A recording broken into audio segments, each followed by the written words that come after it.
Michael, Yes, sir? my shirt, Pan Am. Check it out. My dad used to work for this company until they went bankrupt years and years ago. It's a very popular airline back in the day. It is. It is Pan Am. And then he worked for Eastern. I almost wore my Eastern Airlines hat, but I thought that would be conflicting. But they're both bankrupt now. And they're gone. They're gone. Yep. Weirdest way to start off the show. Weirdest way. I understand that. My guests today are two of my favorite people to hang out with. I am on their morning show, the Brett DAVERN Show, featuring Katie LeClerc here on Idobi Radio, Monday through Friday at 7 a.m. Pacific, 10 a.m. Eastern Time. I am on every other Thursday on their show, and it's probably the best morning show ever. I seriously have such a great time on there. They make it so engaging and interesting, and they actually do their show live, so you can text in, you can talk with them while they're doing the show. It's an amazing and very entertaining show, to say the least. And they are my guests today, and usually we like to go for about 4 hours, but today we only went for about an hour and 20 minutes, which is okay. And a friendly reminder for people listening to my show that the show doesn't end here on Idobi Radio with our live session. We are allotted an hour time slot. So the next morning, our full episode can be downloaded on iTunes or Spotify or watched on YouTube. So make sure you subscribe on all the appropriate platforms. Oh, man. So much spit in my mouth. Goodness. Ladies and gentlemen, let's give it up for Brett DAVERN and Katie LeClerc. Well, it's also very driving. Excuse me? What? No, Didn't what did you actually say? say anything. No. What did you say, Brett? No, you said something before the show started. You were mumbling. Is that what you do now? Over the theme music, no Since you're 46 now, do you just mumble? No, she was saying we were late to the recording, and that it was her fault. But I was saying there was an accident, so Yeah. it's that person's fault. It really is the accident's fault. Yeah. Was it a bad one? Yeah. Yeah. Like 3 cars. It was pretty bad. The Yeah. whole front end of a Prius was like not there anymore. Yeah. That scares me, dude. It was pretty bad, actually. Have you been in Yeah. a bad accident? Thank God I have not. Yeah, right? Yesterday, though, I was heading on my way downtown to get a haircut. Or downtown? No, Hollywood to get my haircut. And there were 3 accidents on the 101. Wow. And I was like, oh, I'm not making this appointment. No. I was just telling them it took me 10 minutes to go a quarter of a mile. It's like, there's no way I'm making this. It's Crazy. insane. When an accident happens in LA, it's bad on the highway, Yeah. that can really make you late. Especially the further distance you go, the more chances there's going to be an accident. Yeah. Traffic is awful in this town anyway. Yeah. And then you add an accident on top of it. It's like, forget it. I was thinking about what is that movie? It's either Leonardo DiCaprio or Tom Cruise, where he is like a spy or something, and his cover up is that he's a traffic analyst. What? It's like Traffic analyst. I yeah. have no idea. I don't have pretty any sure idea it's what you're talking about. I'm pretty sure it's a Mission Impossible movie? ? But so he's a spy, and his lie, like, what do you do for a living? He's like, I analyze traffic patterns and try to make traffic better. I know and that is a real thing. But I always think about that person and A, how boring that job would be, and B, how fascinating it could be. I think that could be fascinating. It could be.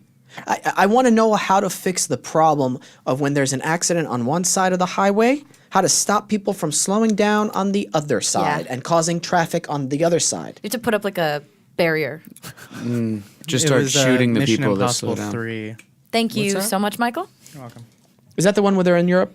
That is, I don't know. That's, Mission that's Impossible- the one with Philip Seymour Philip Hoffman. Seymour Hoffman. Yep, Yeah. Europe. R.I.P. Big ups. Philly boy.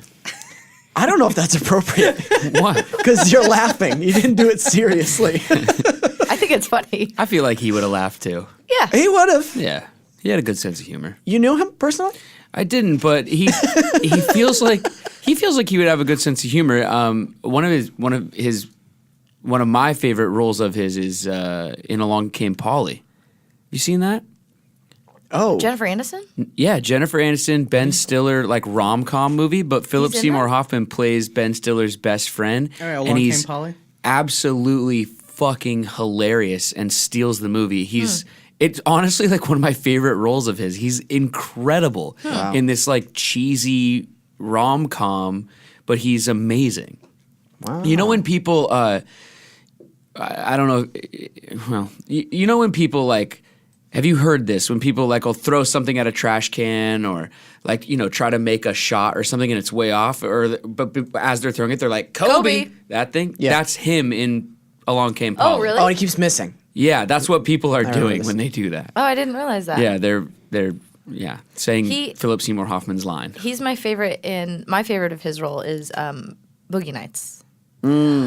Yes, I just saw the clip of him trying to kiss Mark Wahlberg, and it's yeah. so uncomfortable. So crazy. Yeah, he's great in that. That's a great movie in general. Yeah. It's a really good movie.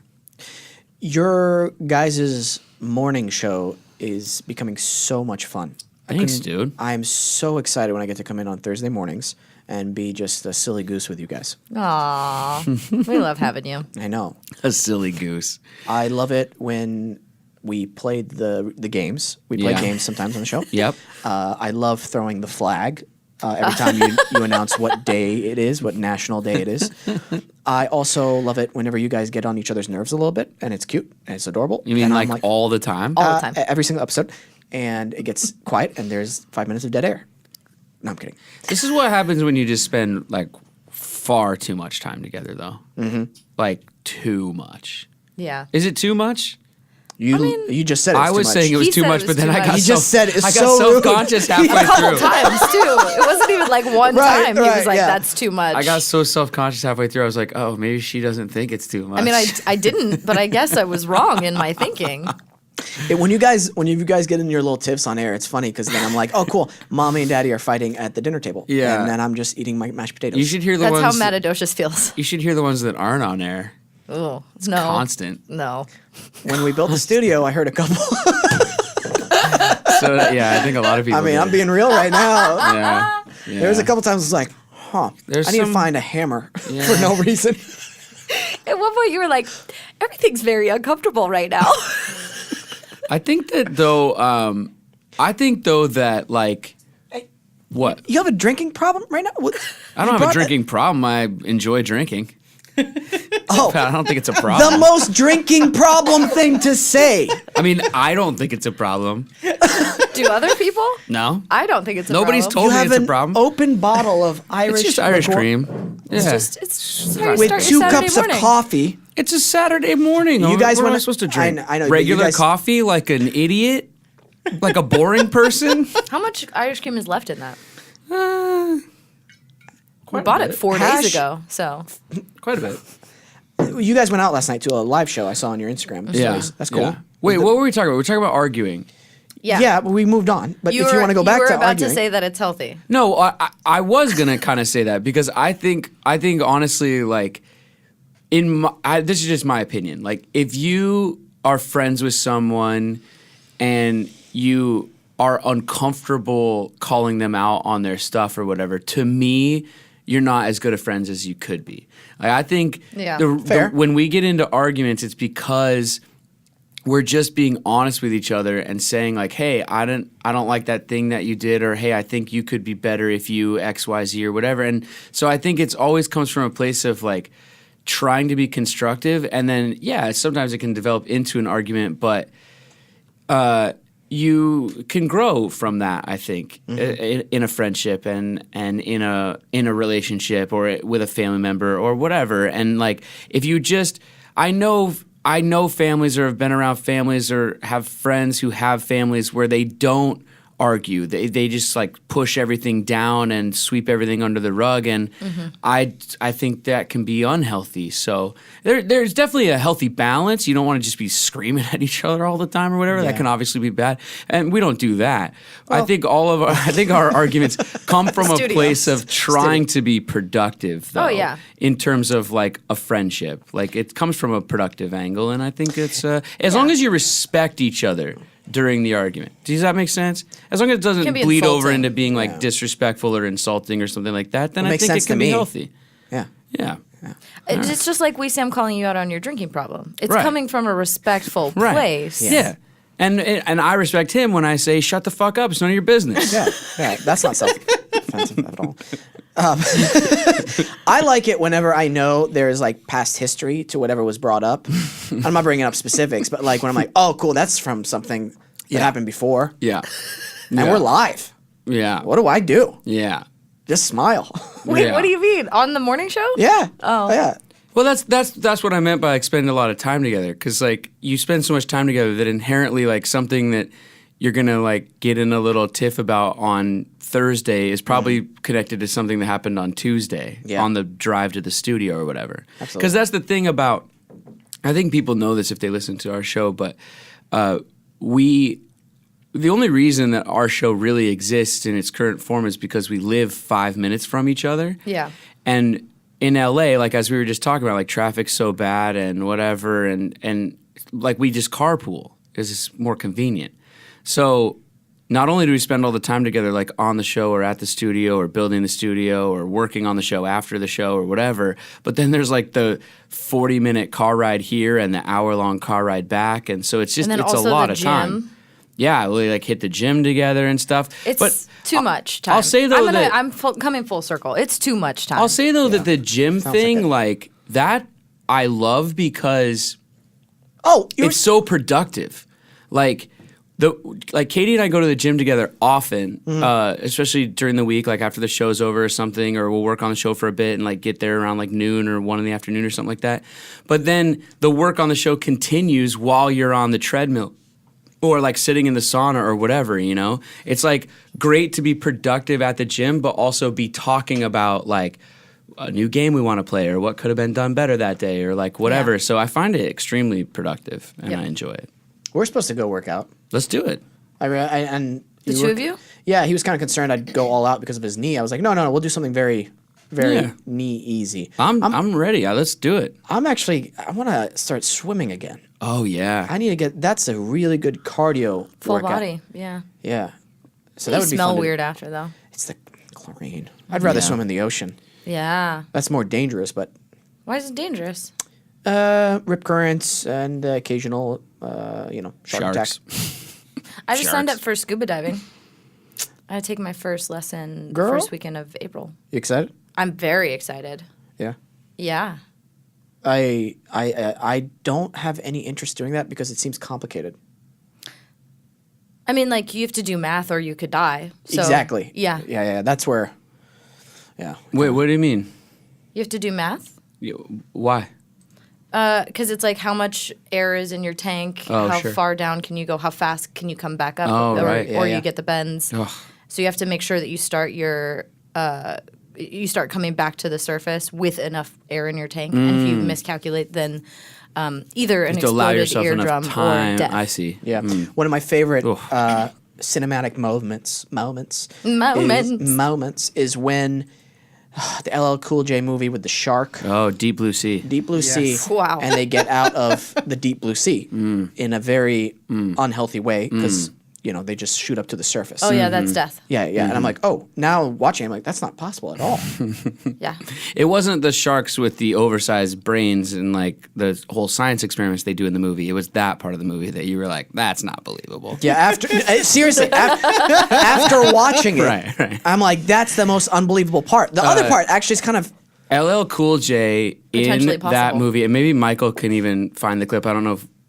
Oh, we can't but- play it. We can't play it. You can't? No, YouTube has gotten so strict with it. Oh, really? Yeah, even audio stuff. we Well, can then only- I'll yeah. just do it for you because LL Cool J has one of the greatest lines in cinematic history in that movie because his character has like a parrot. He plays yeah. like the cook on the station or whatever. He plays like the chef or whatever, and his character has a parrot. And at one point, the shark eats the parrot. Spoiler alert: the parrot dies.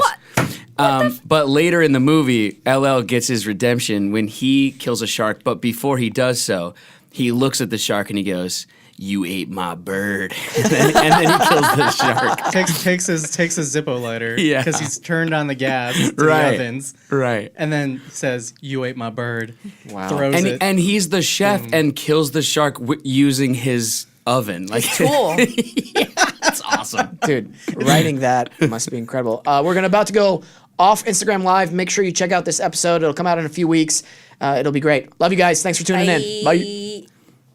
Those are I fun forgot movies, that we were at Instagram Live too. that's usually happens, and then that's part of the thing where doing a live show once maybe the show will evolve into a fully live show. Who knows? Yeah. That's kind of nerve wracking in the beginning. Have you guys gotten over that aspect, or you kind of like thrive on it now? I'm working on being less aware that we're live. Oh, interesting. Mm-hmm. Does that make you react in a bad way? No, I think I'm a little more filtered in the live. You know, like when we're live. Like right now, just hanging out and talking feels a lot more free. Yeah. So I like live though. Okay. Yeah, I think, you're really good at shutting that part of your brain off, and just trusting that you're gonna be fine. Yeah.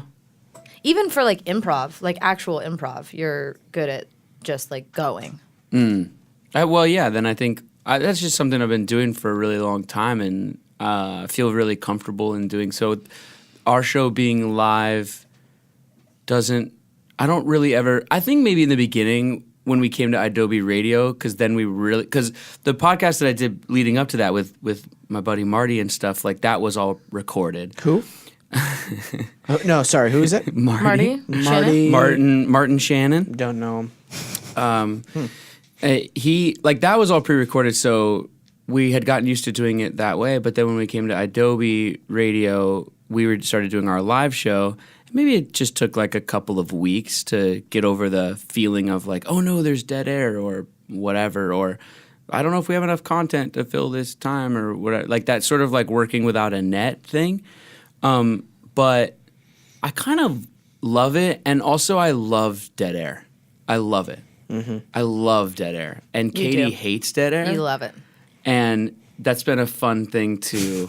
I also have this thing where when I know someone doesn't like something, then I'm an older brother, so like I'll just push on that, you know, like the whole like I put my finger in front of your face and go like I'm not touching you, like that thing. Yeah. So that with Katie, that's the dead air thing. Yeah. And then we argue.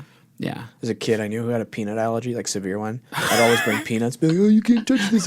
I'd get it on his skin. He's like, oh my God. They sent him to the emergency room. Dude, got him so good. Classic older brother move, man. Classic older brother. Classic. Hashtag emergency room. Dude, what is wrong with me? Wait, is that a true story?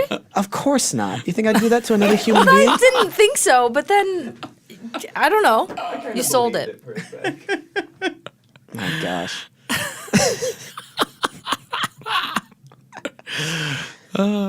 What else, other than the radio show, since you guys do this like every single morning, have you guys been up to? I feel like we haven't had a sit down hangout in a while. Mm-hmm. This is like my sit down hangout with you guys to see what else is going on. Your families are doing good? Families are good. For me, family's good. Yeah. For you? Good. Yeah. Family's good. All right. Yeah, family's good. What am I up to lately? I honestly like. I have a couple of. I can't really talk about it too much, but I have a couple of different shows in the works that we're like pitching around. Nice. It's interesting to kind of be diving into that world of the other side of the camera. I mean, look, don't get me wrong. If these shows get picked up, I'm giving myself a part. Believe me. You act? I'll jump. Sometimes I dabble. I'll jump back in front of the camera, no problem. But it's been an interesting world to try to like develop and cultivate and nurture like your own ideas. So I've been working on that. There's 3 projects right now that we're pitching around. So that's great. Yeah, so that's been fun. And then other than that, just like normal, just auditioning all the time and going on auditions and being disappointed and told no constantly. It's fun. Being an actor's fun. It can be. It can be. You should have listened to you will be listening to the Jonathan Lipnicki episode. We actually talked a while about that. Yeah. And having mindset and stuff like that. Yeah. But I went on an audition last week, and the producer hated me. Why? What happened? Oh, my God. It was so fun, though, but he hated me. It was a producer session for a guest star spot on what's possibly the worst television show ever made. And so I didn't care about it. Are you not going to mention what the show was? Well, Multicam or single cam? it rhymes with Are you kidding me? And- I love that show. you You would. don't. Hey, It's I worked terrible. on No, it's not. I 100% disagree. I worked on that show. It was one of the best sets to ever work on. That doesn't mean the show's good. Oh no, we're gonna have to My cut this episode whole was good. part out. Michael, we're gonna have to cut this whole part out. Dude, I really liked The it. name Anyway, of the show to each his probably own. should be cut out. Oh yeah, he hasn't said it yet. Yeah, let's put a bleep over the name of the show. Anyway, listen. We have to bleep it out. All right, we'll bleep it Well, out. it's kind of funny because now they don't know what show we're talking about, but you were going, I love that show. Making my job. Anyway, listen. Sorry, guys. Regardless of whatever show it was, the producer hates me. Okay. And it was They just love Wesam though, so you know. well, like They I was did. saying with the dead air thing and like how I like pushing people's buttons, like I went in to audition for this role and I kind of knew that I'm probably not going to get it just entering the room just because of the way the breakdown was and stuff and the way the character was described. I was like, this isn't going to go for me anyway. Like so physically. yeah, like the physical look and everything. I was like, this isn't me. But it's a producer session, so you always want to go on it because, you know, you want to do good in front of them and maybe they have a role in the future or something like that. Right. And so I took it seriously and prepared and everything. And I went in and it was one of these things where I was making some strong choices that I knew like no one else was probably going to make. And so when I sat down and like 2 lines in, I saw that there was like 8 producers in the room, and the one producer that he seemed to be the man in charge, and he was like right in front of me, but he was sitting right next to the casting director who was reading the lines opposite me.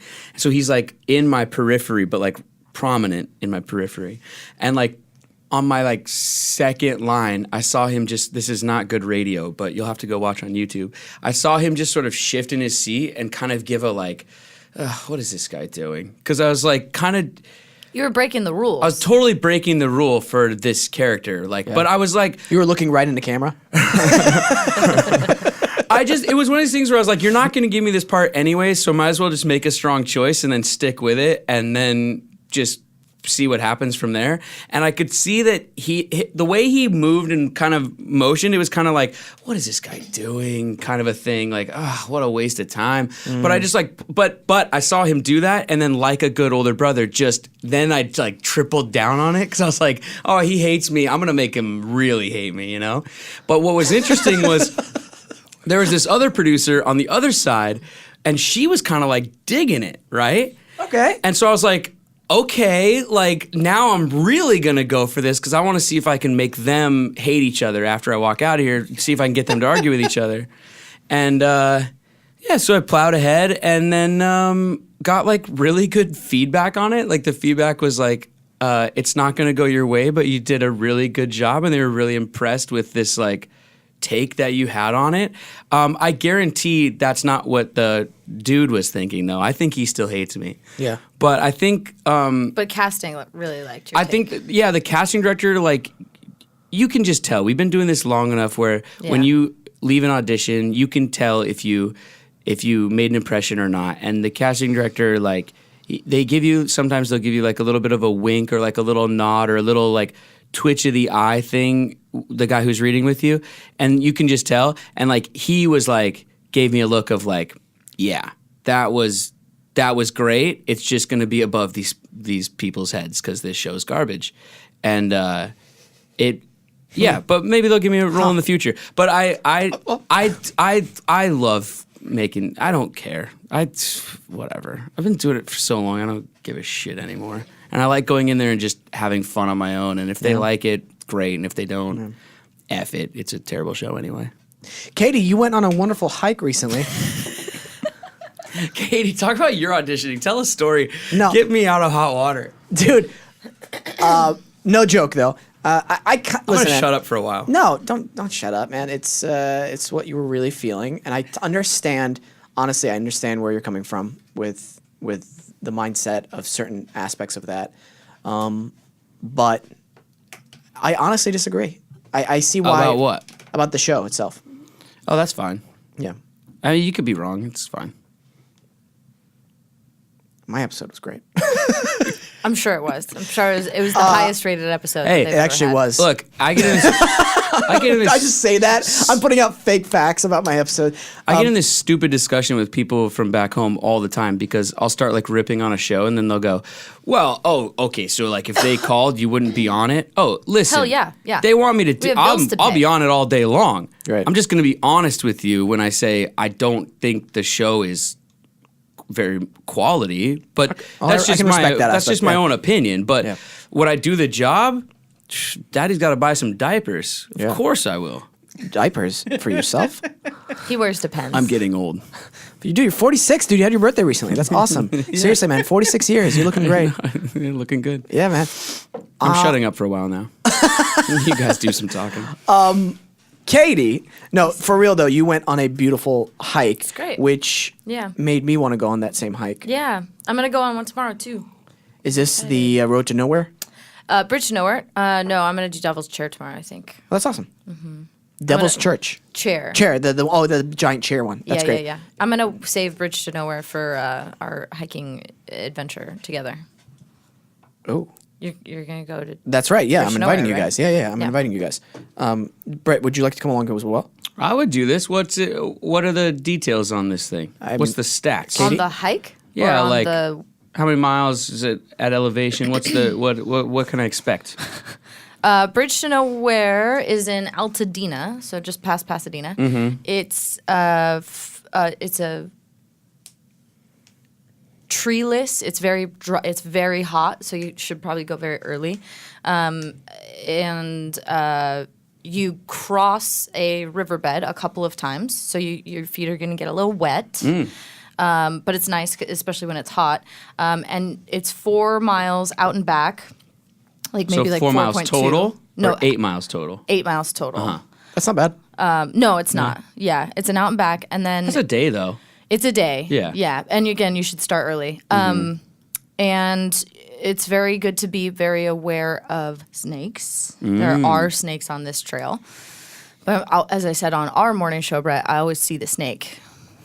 So don't worry, I'll let you know when I see it. Yeah. And there's not a whole big elevation change. It's pretty flat most of the time. You do go uphill a little bit, but the point is the spectacle is there was a bridge that was built in the 20s on a road that has been washed out on both sides. So you hike 4 miles into nature and there's nothing around it, and there's a huge industrial bridge with nothing else around it. Oh, interesting. The best part of the hike, though, is if you go past the bridge just a skosh, maybe like half a mile past the bridge, there's a natural water rock slide. Oh, that's cool. Yeah, That's very cool. water Exciting. slide made from the rocks. I It's love great. I love the water aspect on hikes because Oh, it yeah. gives you just so much more energy to keep going. Oh, yeah. And then just hearing it and then And we've had so much rain lately that I imagine that Oh, yeah. riverbed's got to be pretty wet at the Might even moment. be like dangerous, the slide at this point. Oh no, No? no, just fun, just more fun. All right. yeah. Water's Probably cold though. water's powerful, man. You gotta, it's like no joke. Yeah, I mean, in large amounts, of course. Yeah. Yeah. No, I just mean like All that here in flooding LA, back like east, too. people don't respect it that often. Like you see these like flash flood warnings in LA because like we don't get a lot of rain, and then when you do get a lot of rain, the ground isn't able to like soak it up right away, and you see all these people like trying to cross like things in their car or whatever. Like people die. It's like a legit thing because they don't respect it. I'm just saying. I'm being serious right now. Like No, I know you gotta are. Watch out for that kind of stuff. Well, right before we go on the break here, I just want to say there was a giant cyclone basically in the Midwest recently. Yeah. And it dumped so much water that towns disappeared. Yeah. They became giant lakes. And Crazy. because the winter, they had so much snow and rain, the water was already soaked. Yeah. It was actually too soaked. The ground. The ground, yeah. And so whenever all this rain was just, I mean, entire towns Yeah. Yeah. gone. Weather, man, it's crazy. Like it, like. He's high. He's for sure No, high. no. The Irish cream. I was Weather, man. No, I was gonna say is like it's for me it always when something like that happens or like we had those horrible wildfires here in California at the end of last year and like it just reminds you how small you are, though. Yeah. Like, because, you know, we think we have such control over everything. We've made all this technology. You got an iPhone in your pocket. You know, you got your cars and highways and traffic lights. And, like, we've thought of all these things. But then a tornado, like, that's just going to do what it's going to do. And it just makes me feel so small. And, like, I don't know, puts things back in perspective right away. Like, we don't have any control at all for all the control we think we have. You know what I'm saying? Absolutely, Hemingway. Hey, will you pass that blunt? We'll be right back.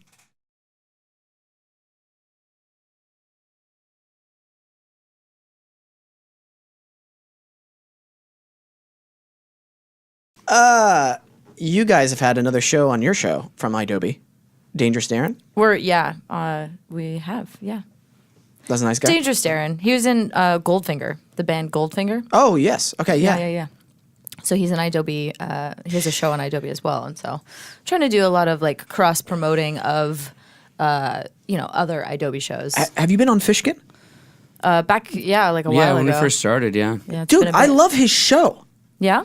It's so much fun to be on there with him. It's like a night show, which I'm total opposite of what I do. Yeah. And he knows so much about music. I actually, Yeah, he really does. it made me jealous. I was like, gosh, I can Yeah. barely keep up with his music knowledge. It's fun when you find someone who, in all kinds of things, whether it's like cooking or like in his case music or movies or I mean anything, sciences, whatever, who like they really know the thing that they're into and that they've made their profession, and like it's fun to.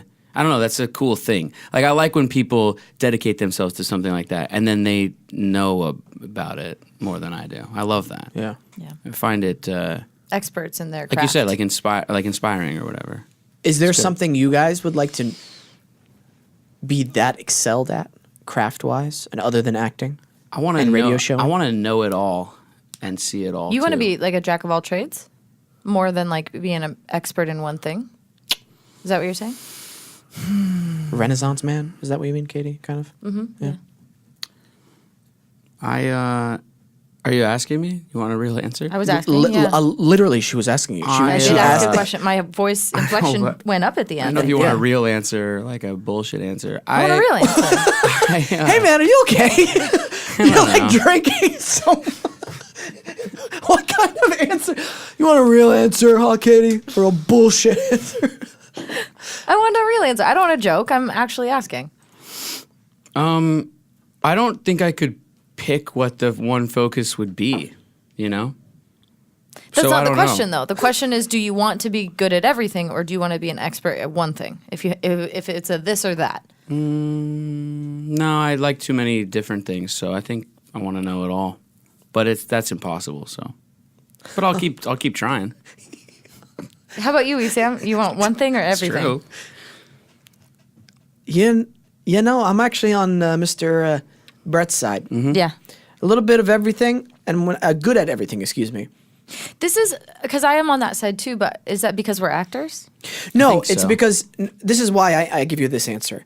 I've read it in a couple of different books where it talks about finding the universal truth of things, of life. Yeah.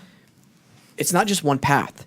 So someone who devotes their life, their entire life, to one craft can actually find the enlightenment, the truth, the universal wisdoms of existence.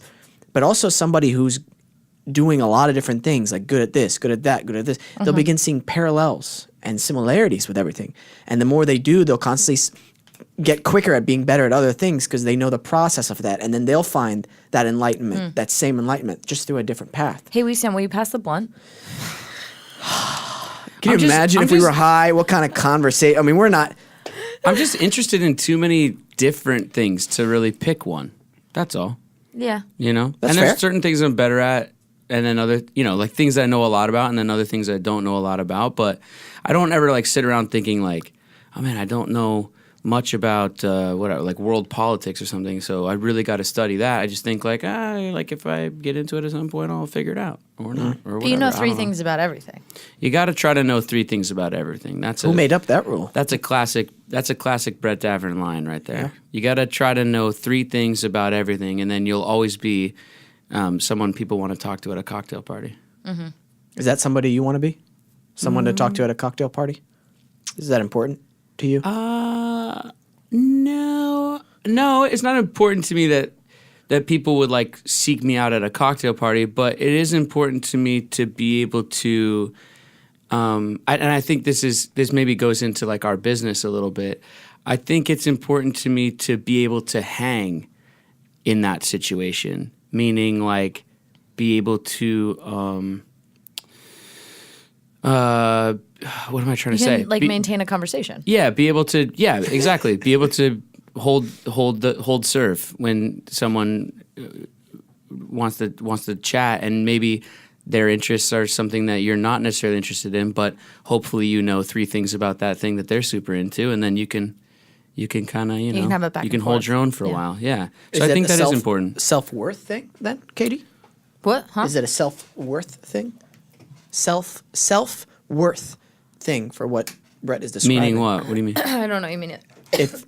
If I can hold down a conversation with anybody, that means I am worth something. I am. Awesome. Are you okay? Awesome. Are you all right? That question blew you away. She took a really Oh my big goodness. drag though. Like that was. She did. You're not supposed to cough. Or actually, if you cough, it makes it better. That's what I heard. I don't She's know. dying. Yeah. Guys, imagine. This happens to Katie a lot, by the way. This is why I'm not like getting scared. This is the first time happens this all has the ever time. happened in Oh, front this of me. happens a lot. She'll be fine. This happens all the time. It does. Poop. All right, she's good. No, I think is it a self-worth thing? I don't know. I don't know. I've never thought about it. I don't know. I think that in our business, like you're just caught in a lot of like networking situations all the time, and so it's important to just sort of be able to. Or I don't know if it's important, but to me, it's important to just kind of be able to just be able to chat and hold your Yeah. own and be. Because then it's also charming for the other person. You took the words and out we of my live we work in a business where like being charming is important or being likable is important, you know. And so if somebody says something about like, oh, I'm from Boston, and then you can start chatting about the Red Sox or whatever, that is going to endear you to them possibly, which then can help you out in the long run. Not in like a fake way, not like you're only talking about the Red Sox to get a job or whatever, but like that can't hurt sometimes. And so, you know. Interesting. Very interesting. So like Okay. instead of, because, you know, you find these people in life sometimes, man, I said I was going to shut up, but I'm really not. You find these people sometimes who they kind of close themselves off to certain subjects. They'll go, well, I don't know sports. I'm not into sports. I don't get into sports. And you go like, all right, I understand that, or I go, like, I understand that might not be your passion or whatever, but you should know a little something about it because you're going to probably find yourself in a situation where somebody else does know something about it. And if you can hold serve in that conversation, it might serve you well down the line. So I'm not saying you have to watch every single Red Sox game, but if you know that they play at Fenway Park and that their outfield wall is called the Green Monster and that they hadn't won the World Series in like 100 years, there's 3 things, and now you can have a conversation for the next 7 minutes. That's all I'm saying. Yeah, so it's kind of self-worth, I think. I guess so. Yeah. Like you are valuable in some sense to the other person. You know, Michael's wearing a Cubs hat, right? So if we're at a cocktail party No, together, I got your. You don't have to give an example. I'm going to say something about how the ball gets stuck in the ivy when it grows out there on the wall in the summer, you know? That's And then there you go. Now all of a sudden he's like, oh, that's you're interested in what I'm interested in, and now we form a little bit of a bond there for a second, and then we could talk about Chicago deep dish pizza, whether it's pizza or not. We could talk about how many toppings really belong on a hot dog, or how the L train, you got to stand outside in the winter and it's cold as shit, or the wind whipping off the lake. You know what I mean? And now we're going for a while. And that can't be a bad thing. I zoned out. Katie, what were you going to say something? Is affable. Those were the words that were in my head.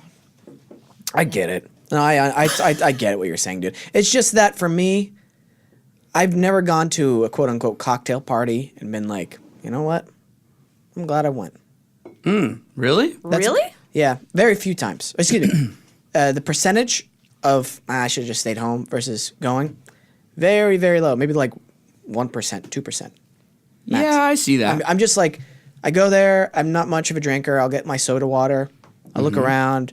Maybe it's a red carpet event. Walk the carpet, get a picture, go in, look around. Don't know that person. I think I know that person. Oh, I know that person, but only because of that. I'm not just going to go up to them. I can't. I have trouble doing that. I've gotten really good because of the morning show at just walking up to people and going, "Hey, I'm Katie." Oh, But it's because of the morning show. Like, I network so much better now. That's so good. Because I'm always hunting for guests. It's not a genuine wanting to talk to people.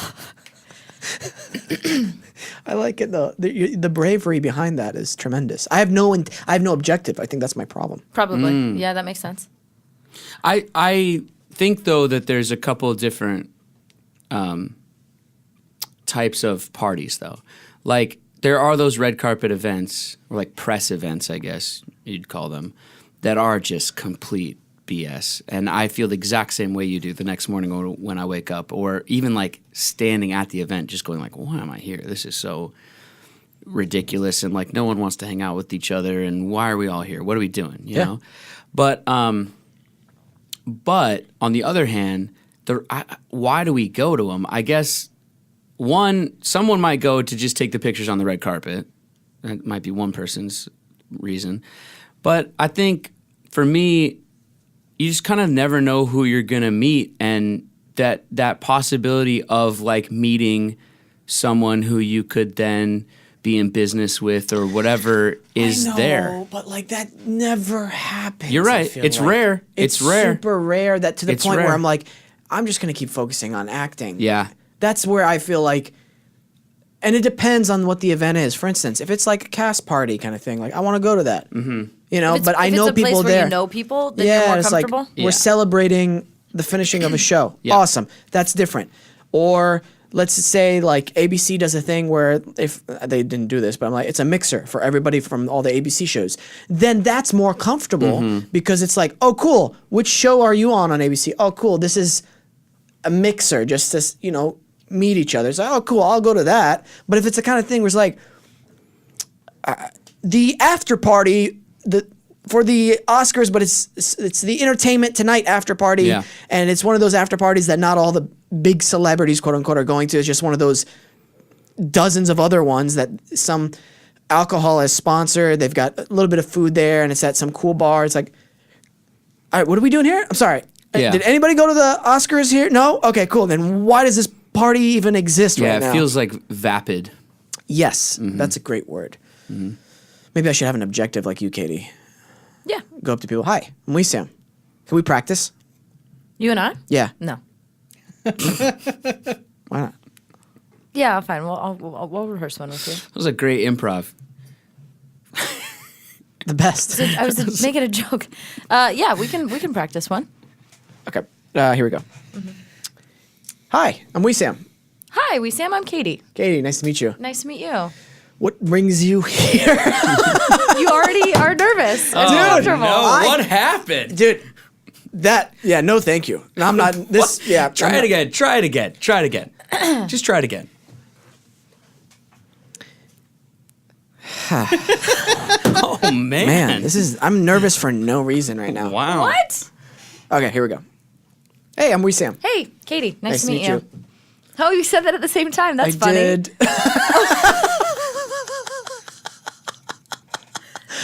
Dude. Do I have to buy you a Coke now? No, I don't drink soda. You don't drink soda? No. Why not? I'm done with the improv. I'm sorry. I'm bailing. Why are you bailing? I'm so uncomfortable. Wait, you know what's... This makes me so uncomfortable. Wesam... You're good at it. No, I'm not. Good I'm at not improv. the good person in this. I can't ever tell. I'm going off subject, but I'm just gonna... Okay. I That's can't so unlike you, ever but go ahead. tell if you're doing a bit or not. A lot of people have that problem. I know. Okay. That's a You're sign aware a of sociopath. this. You're aware of this problem. You say something about Tupac? Wait, what? I said that's the sign of a sociopath. Oh, okay. Wait. So you're aware of this Yeah.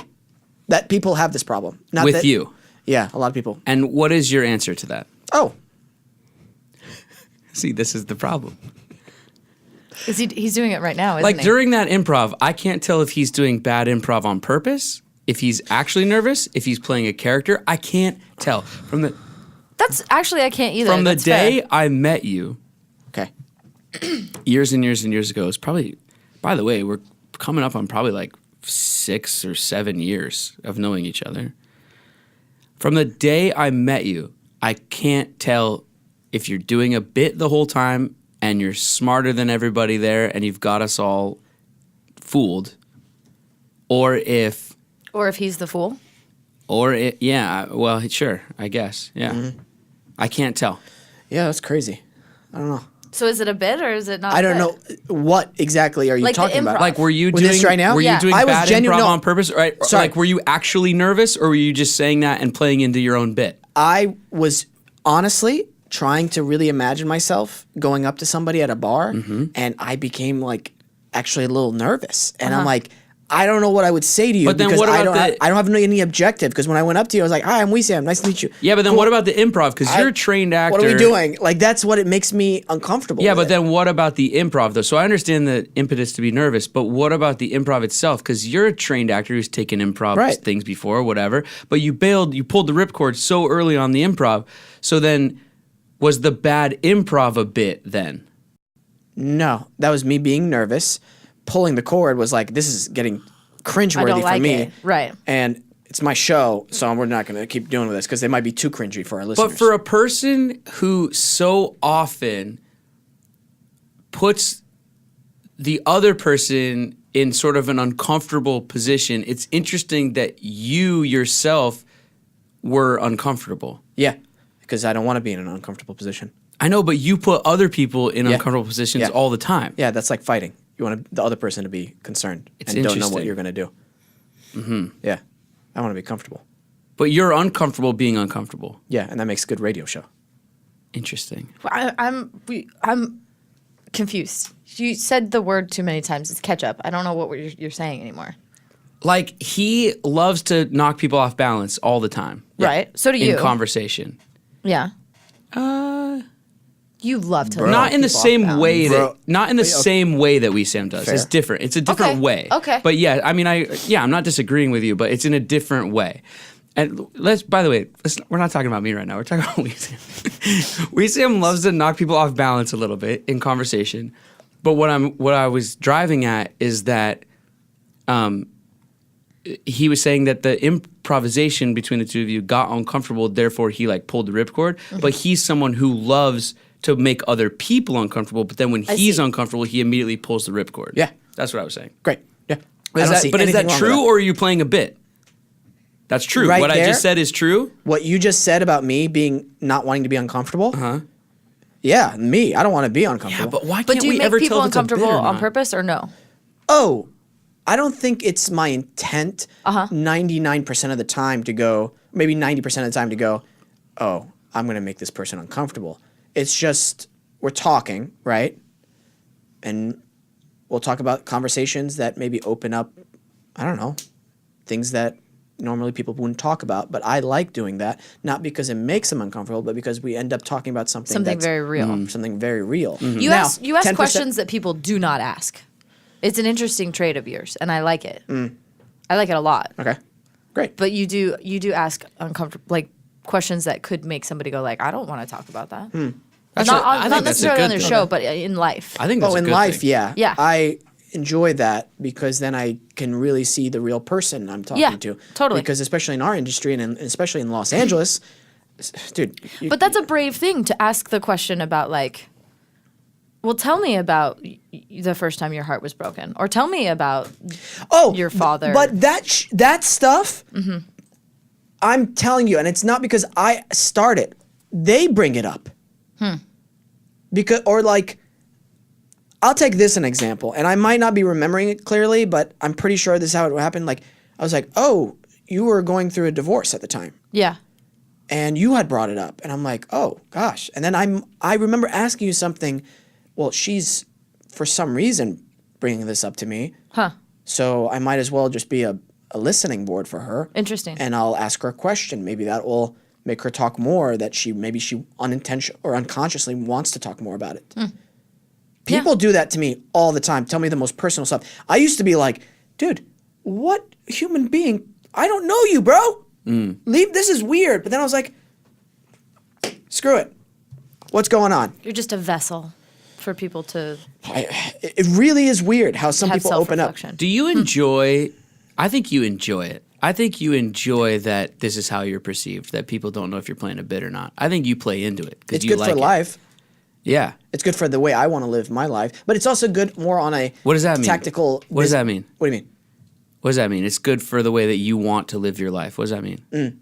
I don't want to show people all my cards, Uh-huh. even though sometimes people show me their cards. Like, for instance, if we had a personal conversation, not on the radio show, and we're talking about stuff, I would get 10 times more open because I feel comfortable with you guys. And I would open up then. But Well, but I don't even mean, I understand that, opening up about something personal. I'm saying like for comedy reasons though. A lot of times with you, I feel like. I mean, sometimes. Like, I think guess, because there's no specific instance. You love that thing where people don't know if you're playing a bit or not. Because you play into it all the time. When did you start doing that? Well, you said awkward. Now I'm curious what I would do on awkward. Oh my God, what do you, I have 1,000 stories. I wish we could bring the cast in here right now. They'd be like, oh yeah, remember that one time when we sang blah, blah, blah, blah, blah? We'd be like, yeah. What are you talking about? Now I'm confused. One of the first times I ever met you, we were on the set of Awkward. I've told this story before, somewhere. I don't remember where, but we were standing there on, you know, just like off to the side, like between takes or something, or maybe over by the craft table or some snack table, and we were talking about something, you know, like something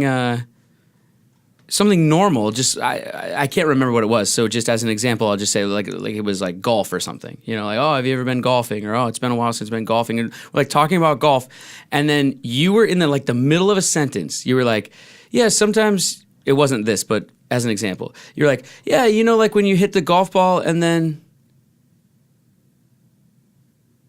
the trees are really interesting right now.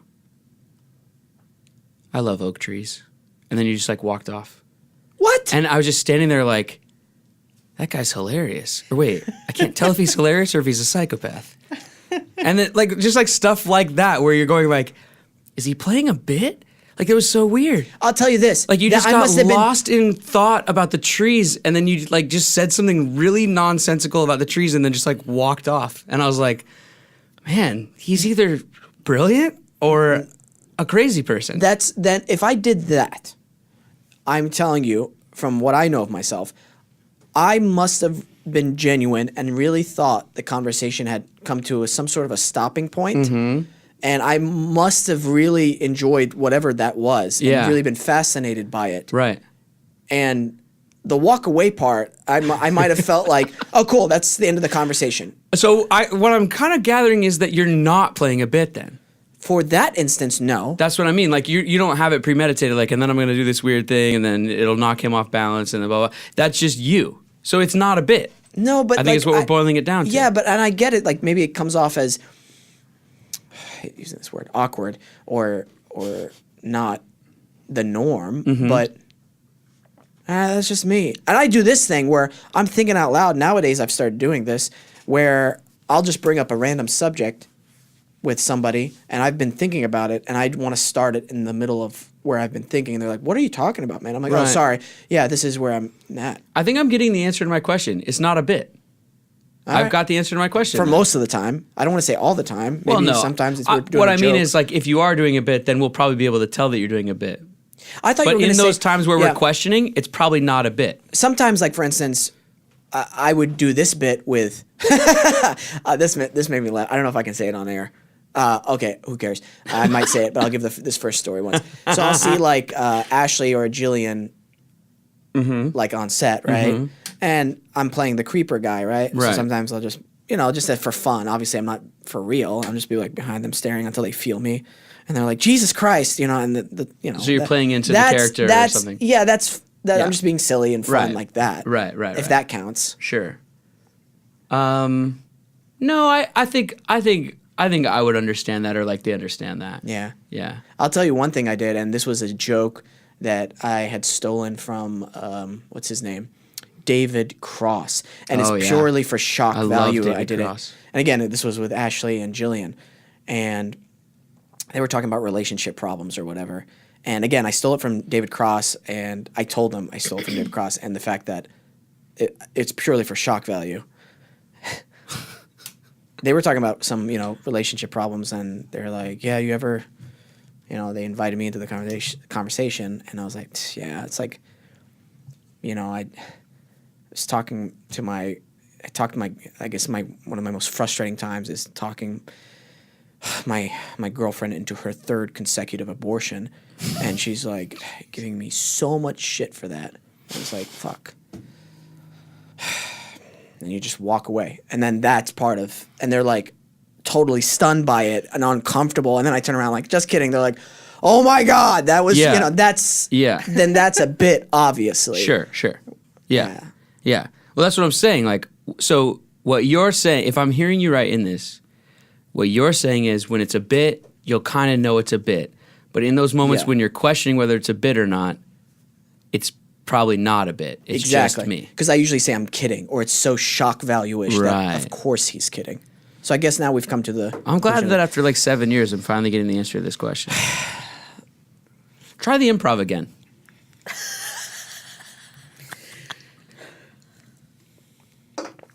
No.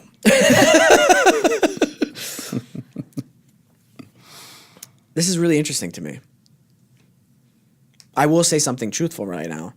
Not that I have not been saying things untruthful earlier, but finding stuff out about me, like in terms of my actions and stuff, like how I'm perceived by other people, makes me a little uncomfortable for some reason. Even though when I really think about it, I don't care. Dude, okay, no joke. There were two crows fighting with each other, and I was about to stop the conversation and go, look, there's two crows Out the fighting. window? This is what I'm talking about. But it was actually pretty interesting. There were two crows. I'm being serious. Look, there's a crow out there right now. Yeah. I just pushed another crow off. Right. Okay. So, yeah. Finding out the way people perceive you is can be Uncomfortable. unnerving. Yes. Yeah. Have you had experiences with that, Katie? I have, yeah. Anything in particular that you learned about yourself that you were like, I didn't know I'd do that. Maybe I should stop, or who cares?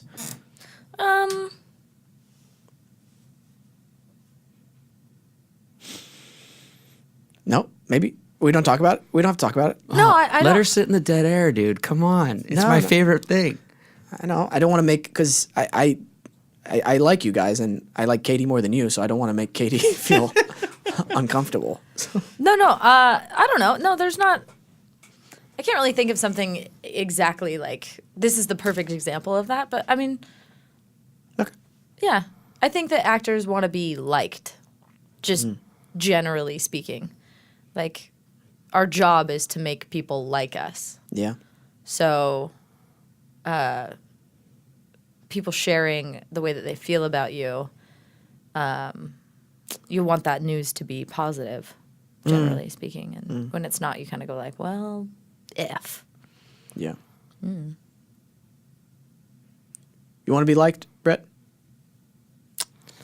At this point in your life?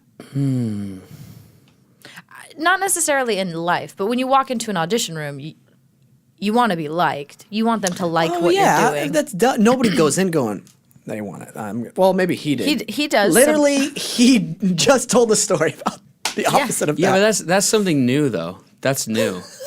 That's new. That comes with age and experience, I think. Yeah. Like, I don't, like, you said, do you want to be liked? Like,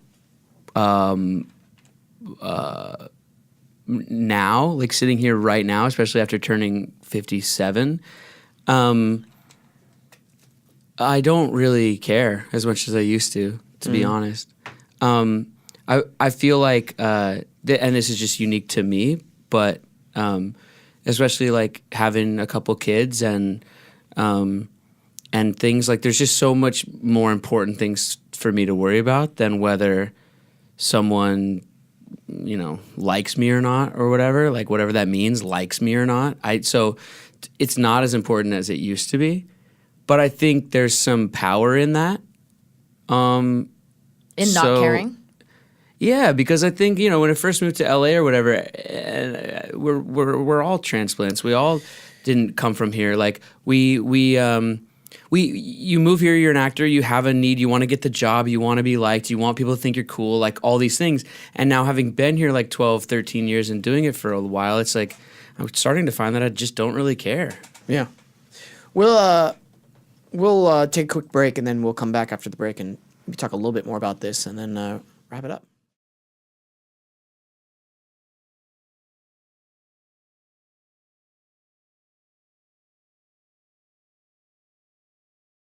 One of the things I wish your show had was longer than an hour. Like, I feel like this has happened on the last show too. We did. Like, I want to talk more with you guys. We got to run. We got to wrap it up actually fairly soon. Yeah, is there something in the future? Maybe you see it going more than an hour, maybe, or just for now an hour. We've tried it. We had an episode that we did. I don't remember what episode it was, but it was like a milestone. 100th episode. 100th episode, like yeah. that. And we did a 2-hour show, and it was fine. I mean, it went great. It just I think for us, because we're still out there auditioning and going on meetings and like keeping the acting side of everything going on, doing a 2-hour show every morning kind of like starts to bleed into the day a little bit, because no matter how much we joke around on the show that like we don't do pre-production or research or whatever, and that kind of has become a bit on the show, like that's actually not really that true. Like we work really hard on the show, and we talk about it a lot, and like stay in the studio and build our intros and our outros, and like sound effects and music stings, and like come up with games and bits, and so like we're constantly working on it. So not getting to work on that for an extra hour, you know what I mean? Like, so doing the show for an extra hour then forces us to not be able to do that for that hour. So it just kind of like pushes everything back in the day, so it gets a little harder. But there's all kinds of things we've been talking about recently and ways to maybe extend the show a little bit. We're talking about taking the show on the road and doing some like live events and live touring, and trying to, because it's all about just getting the word out there, just like in anything like that you're doing. Even if you just you have a plumbing business or something, like you want people to know you're out there doing it. And so like one of the ways that we think we can do that is by taking it on the road, and so that's a focus coming up soon. But so road shows. The conversation has been had, but I just don't know if we can find a way to get it done. Yeah, and you guys, you're committed to the Monday through Friday thing, which takes a lot of commitment, a lot of consistency with that. It's difficult, but it's what's made you guys so popular. I feel like having that staple for the morning commuters. Over 350 episodes. That's incredible. Yeah, it's a lot. I think that. Yeah, consistency is important in all things. So I know you agree with that, Wesam. Like discipline and consistency. I think you were talking about earlier about like people becoming a master at their craft or whatever, and you're not gonna become that if the thing you do, you only do it for like a couple hours a week. You know what I mean? Like for acting or whatever it is, like you're constantly. It's the 10,000 hours. You gotta go to hours class. thing. You gotta be reading or studying or whatever. So. Yeah. Do you want me to talk more about whether I give a fuck if people like me or not or whatever?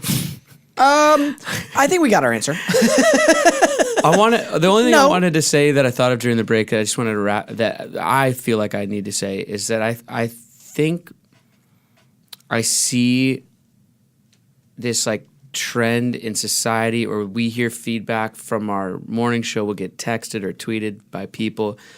And we talk about this constantly, and I know I'm repeating myself, but people who want to be doing the thing they want to be doing, but they're too afraid to go try it because of this like fear of failure. And I think it all bleeds into like really caring what people have to say, because what is failure? I mean, maybe failure to them is people saying like, oh, that thing that you wanted to do is stupid, or it sucks, or you're not very good at it, or whatever. Well, you got to kind of learn to like not care if people say that or not. Well, and like going into that audition, like I don't really give a shit if I get the role or not, or if this producer likes me or not. This is how I think the character should be played, and these are the choices that I think should be made, and I'm going to do it whether it gets me the job or not. And that there's like a courage in that. I'm not trying to pat myself on the back, but I think that the lesson learned there is that there's like a courage in that. And I just believe that you kind of have to push all your chips to the middle of the table, whether you have the best cards or not. And you just kind of see what happens at the end of it. Yeah. And I think when I first moved here, I was concentrated on like, if I wear the right shoes, if I wear the right pants, if I stand up straight, then I'll get the job. And that's all about like how I'm being perceived. And as soon as I started not giving a shit and like just wearing the same dirty T-shirt to every audition, I started booking stuff all the time because it was just a mindset of like, you'll either like me or you won't, but either way, I don't really care. And all of a sudden, things started happening because I wasn't so desperate anymore about how I was being perceived. Absolutely. So, Katie, you were going to say something. It's I don't remember. Okay. sorry. You're never going to be perfect when you start at anything. You have to fail to get better. Absolutely. I couldn't agree with you more. And actually, I was just talking with a friend about it recently, and they were wanting to get into something, and they were worried that maybe it's, I don't know if I should. The market's oversaturated. And I'm like, listen, there's a double-edged sword to that. Yeah, there's a lot of people who are doing the thing you want to do right now. I totally get that. However, you're at an advantage because now you can listen to all the ones, research all the ones that are good and find out why they're good, and find out why the ones that are bad, and stay away from the mistakes they made, and kind of emulate what the successful ones are doing and find ways to make it your own, really structure it in the beginning, really understand the pros and cons, and talk with other people who have their own projects like that and see what they've learned and kind of start making a list of things, and then you'll start finding it. And so you now like years ahead of where you would be if you started off with them, because now you don't have to make those same mistakes they did, and you can do it at such an affordable way instead of the way they did it before.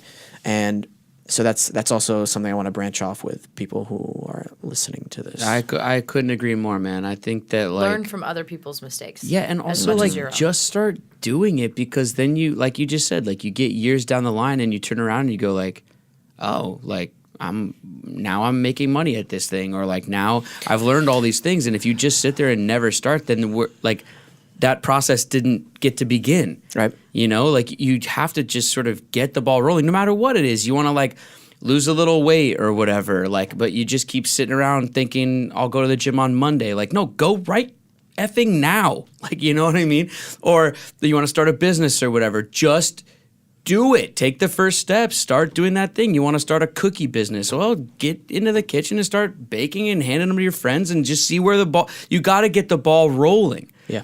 And yeah, you might fail. So what? Like I'm paraphrasing, there's like a Thomas Edison quote about like, I've never failed. I just found 10,000 ways that didn't work before I found the one that did. It's like, that's the point. Like you're gonna fail 1,000 times. That's part of life.